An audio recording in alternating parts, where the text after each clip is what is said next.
Right, what's going on, guys? Welcome to my match review on the Sunderland QPR game where we lost 1-0, and I can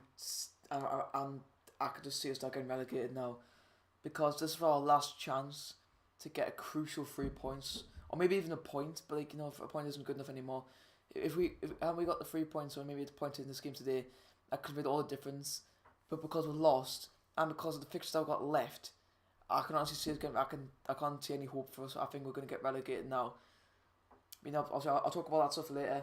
But you're probably wondering why is it called the QPR 1-0 rant match review. That's because I'm going to be doing quite a bit of ranting in this video. So yeah, just stick around if you wanted. And obviously some of these points are going to be taken from the Man Mistakes. So some YouTubers, so go and check them out. Link will be in the description. And I'm sorry out with the team. We went back to back four, which looked like it was going to be alright, but I mean, it just once again just didn't work. It was Steele and goal. Why Steele was even in this was even managed to keep this place in the team after his performance against Villa on Tuesday night is beyond me.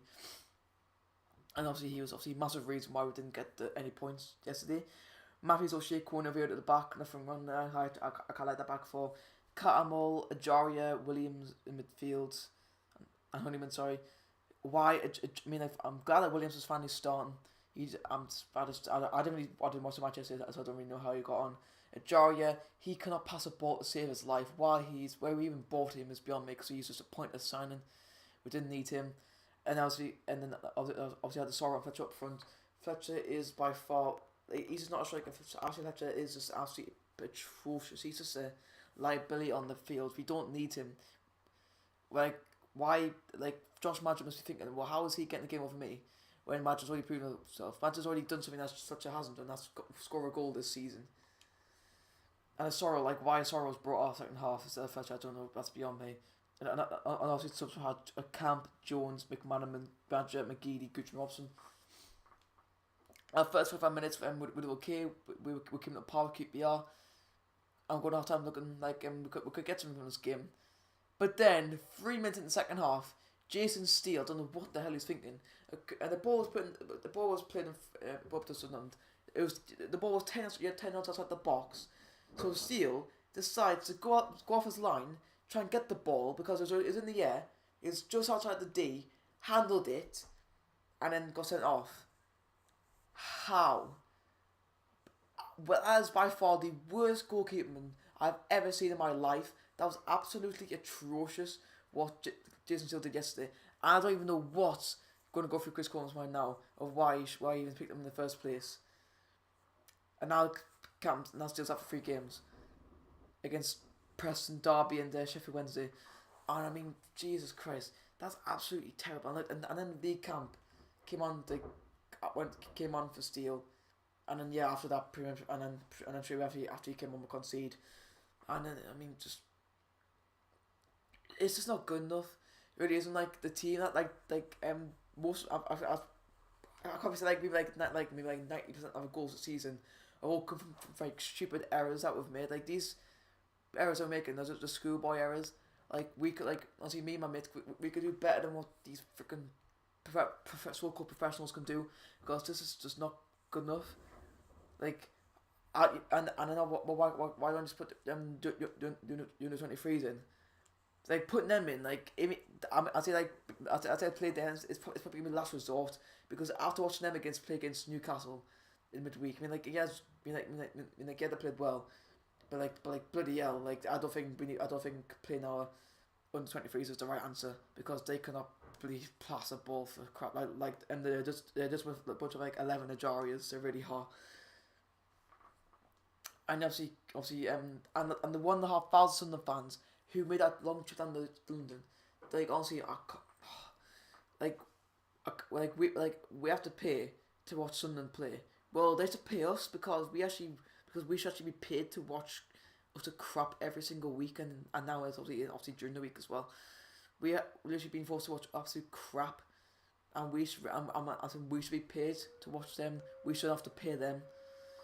It's just why do we even I question why are we even in this mess?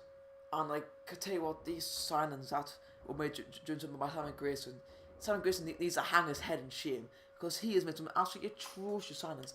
Like I get it, like you only had 1.25, when you had like 1 million to spend or something, but he spent it. He should have spent something a bit better.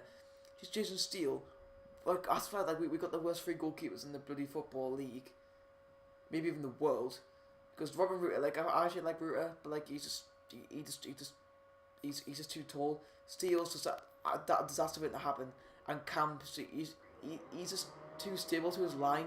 He doesn't like to move off his line, which yesterday which probably wouldn't be fine. But I mean, what can you do?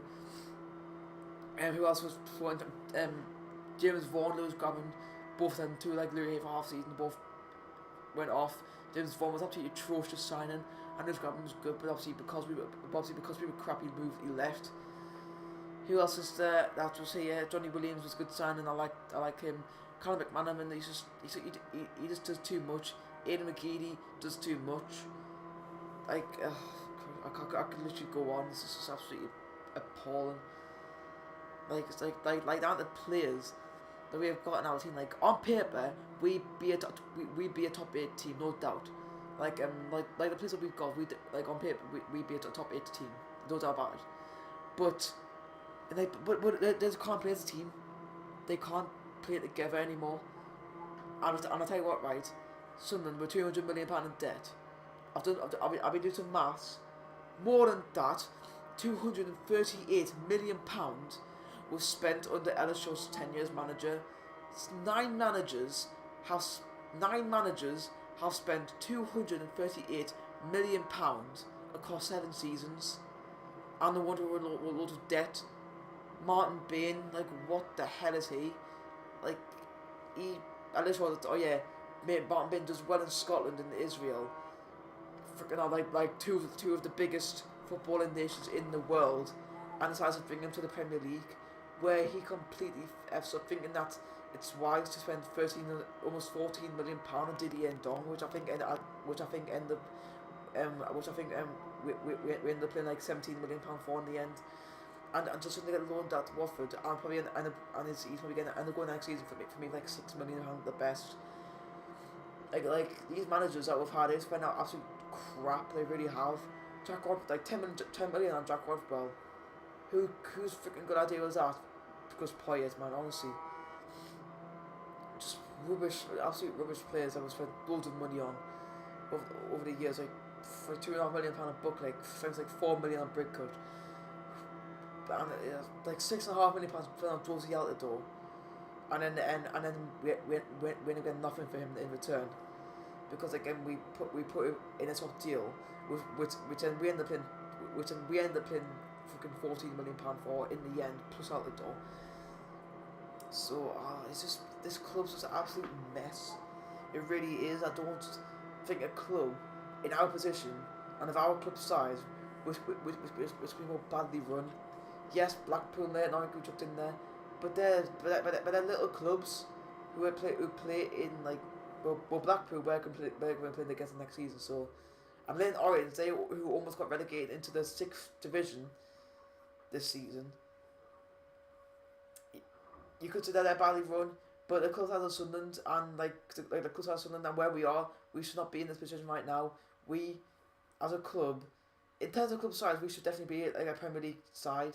But with the players, the management, the ownership, we deserve to be where we are, and I'm surprised that this not happened a long time ago. Because this has been a long time coming. We should have been in this position a long time ago, back in 2014, when we should have went down at that time, and at a time where in 2014 maybe relegation might be a bit better, because now we might actually be able, and we might actually be in a good position in right now, because because in 2014 if we'd been relegated, right, I would have taken that now. If I'd known what was going to end up happening to us, I would have taken relegation then than I did last season, because at least then when we had some money and some like half decent players at the time, and to compete in the championship, then yeah, like I could have seen it going back up. But now, I mean, like our team, like I don't even know that if our team could do well in League One. Like we had just become like our club's just become an absolute joke club. not across the country, but like mostly in this like part of the country, but what is a joke, some teams like some people across the country actually feel sorry for us, which just feels bad for like those freaking Newcastle fans. They are loving this right now. Obviously, when we laugh at them because they got relegated championship, look at what they can laugh at us for, because we are this absolute mess. We're going to be playing in League One next season, the third tier. We're going to be playing against like Accrington, Stanley, Notts County, Luton Town, Blackpool, Portsmouth. I mean, crying out loud. And this team, what the hell's going to happen? Like if we don't get new owners by the time that next season starts, then I can see us being a League Two club. I really can, because we have no money in the club. We're over £200 million in debt. Our manager just has no idea what he's doing. Like Chris Coleman, like I know he's a good manager, but what the hell is he doing? Like he can't manage the club. His tactics are wrong. His formation's wrong. He just can't do anything right in a minute, and it's just an absolute disaster. And I don't know what's going to happen to us in the future, unless we get new owners who can pay off the debt that we're in and can get us some money. Then I can only see us going backwards. I can't see us going forwards unless we get some good management in, because we are in a crisis right now. It's like a nightmare. We can't wake up. It's just annoying. And after all that, it's finally over. I hope you guys enjoyed. If you're happy, hit that smash like button. Subscribe if new, because that'll make you feel good. And you'll never miss an episode. Thank you guys for watching, and I'll see you in